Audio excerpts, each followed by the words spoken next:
হাদিস শরীফে আছে রাসূল করিম সাল্লাল্লাহু আলাইহি ওয়াসাল্লাম বলেছেন, কাশহাম গোত্রের একজন বিধবা নারী নবী করিম সাল্লাল্লাহু আলাইহি ওয়াসাল্লামের কাছে আসলেন, বললেন, ইয়া রাসূলুল্লাহ, আমি একজন বিধবা নারী, আমি বিবাহ করব, আমার বিবাহের প্রয়োজন, আপনি বলেন আমার প্রতি স্বামীর হক কি।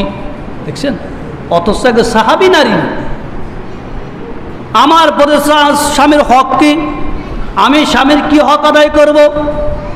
রাসূল করিম সাল্লাল্লাহু আলাইহি ওয়াসাল্লাম বললেন, হে নারী শুনো, স্ত্রী বলে স্বামীর এক নম্বর হক হলো যখন স্বামী তার স্ত্রীকে সরজার জন্য আহ্বান করবে, সেই যেইখানে থাক না কেন ঘোড়ার উপর সাওয়ার থাকলেও সে স্বামীর ডাকে সাড়া দিবে।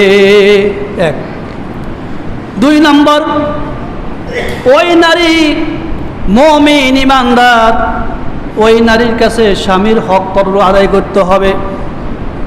যখন স্বামীর ঘরে তার স্বামীর ঘরের মাল সামানা জিনিসপত্র অনেক কিছু আছে, এইগুলো স্বামীর অনুমতি ছাড়া কাউকে দিতে পারবে না।